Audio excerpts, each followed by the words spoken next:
Kimo Ferrari is a 6-foot senior guard from San Diego that scored a career-high 39 points on his senior night last year for Brown, and most importantly now, is an Aztec.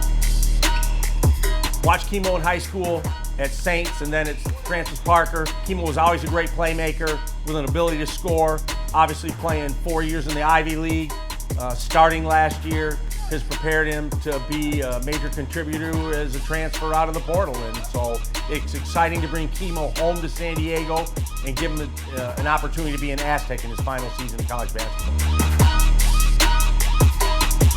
So this has to be surreal. I mean, you've spent the last 4 years at Brown in the Ivy League, but you're a San Diegan, Francis Parker alum. What's it like to be back in San Diego and on the Mesa specifically? Like you said, it's San Diego through and through, so just be able to come back to the hometown is pretty surreal, and I'm just excited for this opportunity. I mean, these first couple weeks, definitely found out why it's such a special place and why they've been successful for so long. Growing up here, you grew up an Aztec fan, right?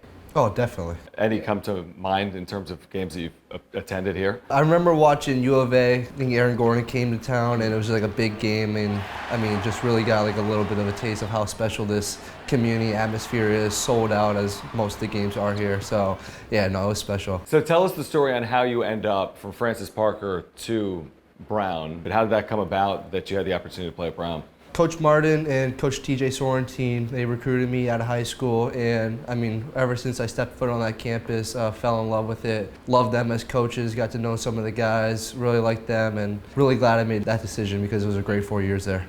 Your senior year, you had this really remarkable season as a team. I think at one point you guys were 6-17, and then you're in an Ivy League championship game. How would you describe last year in general? Definitely had his ups and downs, and I think it kind of speaks to the type of team we had because we were 6-17, as you said, 2-6 in conference play, and just the ability for us to come together as a group and really turn that game around. I think we won 7 in a row to make it to the Ivy League championship game, which is really special. And I mean, I guess we could say it now because we didn't win it, but we were just really grateful for the process and not the end result that we had. You have an amazing accomplishment individually and as a team. Your senior night is like one of the great senior nights in college basketball history. You scored 39 points, you hit 10 threes, you missed your first shot from the floor, hit 14 of your next 15. Speaking of surreal being back in San Diego, that had to be the most surreal night of your life. Oh, no, definitely. I think it was also to qualify for the Ivy League tournament, so there's still a lot riding on the game. All my immediate family was out there, a lot of the Brown community, professors, friends. So it was pretty cool to go out like that for my last game at the Pizzatola over there. Have you had a game like that anywhere? Like, did you have that in middle school, high school, anywhere coming up, anything like that? No, I think in high school my career high was 30, but and then college it must have been like 18 or 20. So, I mean, go up to 39 was pretty crazy. I've never felt like that before. So after 4 years, you graduate from Brown. You have an opportunity, like you said, because of Ivy League rules, you have a chance to enter the transfer portal. What's that process like as a player going into the portal, and what were your hopes when you entered it?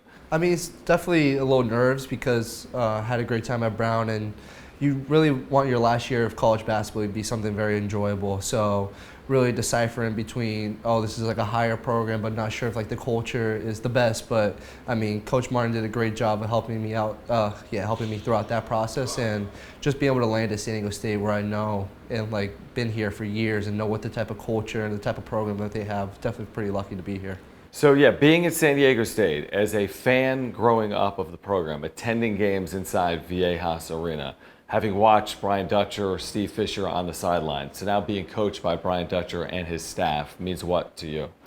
Oh, it's surreal. I mean, I played some high school games in the Jam Center because of the high school summer camps, but just to be in there with the guys, the pre-practice, post-practice huddles, and like whatever little snippets that Dutcher has for us, stuff that everything I'm trying to soak in. And I mean, I could tell in these first couple of weeks why they've been such a good team for so long. How do you describe yourself as a player? I would say a hard-working player, puts the team first, but can also shoot the ball at a pretty high level, and we'll get after it on the defensive end. So I think it's something that's pretty parallel to what San Diego State wants and needs. How did you first get on the floor at Brown? Was it with your defense or with your offensive ability? It was definitely with my defense. We were a pretty talented team my sophomore year, so the only way to get on the court, and our coaches were pretty transparent with it, was you got to be pretty solid on offense, but you got to be pretty extraordinary on defense. What do you hope to get out of this year, both personally and as a team as well? I mean, just win and compete at the highest level. I think Mountain West Conference is ultra competitive, and it puts you in a position to play against some of the best players in the nation, night in, night out. So, I mean, just try to win as much as possible. So, as a native San Diegan, what do you like to do when you get away from the gym? Basically, what you think every other San Diegan does: goes to the beach during the day, and then turns on the Padre game or heads down to Petco at night. All right, so a lifelong Padres fan. Lifelong Padres fan, yeah. No, I love the team, love the brown and gold. So yeah, definitely cheering them on as they try and make the playoffs during this last stretch. What would it mean to play in the NCAA tournament? Oh, I mean, the world. I mean, growing up, everyone wants to play an NCAA tournament. I mean, the world stops during March for a little bit. So being so close last year would just definitely be a dream. I know they have a rich history of playing in it, so being a part of that would be pretty cool. So I would ask you this as well before we wrap. So you have a degree from Brown, and now you have a chance to get a second degree at San Diego State. What are you going to pursue as a grad degree? Business administration, so I'm going to get my MBA here. What do you hope to accomplish after basketball one day? What do you hope to do? I'm not too sure as of now, but I mean, I love sports. In my free time, I'm always watching sports, basketball, football, baseball. So just get my hand involved in some type of sports, and business related would definitely be something that I think I would thrive in, but also just love to do every day. At Brown, because of the prowess academically of Ivy League universities, how do you balance that? The academic needs, obviously, as a student, but also the work that's necessary to put yourself in a position to be, champions and go to an NCAA tournament potentially. I would say there's a little bit of discipline and skill of time management there, but at the end of the day, you have all the support systems around you that you need. So just be able to get your work in on the basketball court, but also enough time for academic work. It's definitely at first can be a little bit challenging and can be a little daunting, but as you get used to it, it's nothing really that you can't handle. So it'll definitely prepare you for like the next stages of your life. Kimo, appreciate it. Thanks for doing it, man. Yeah, thank you. Appreciate it.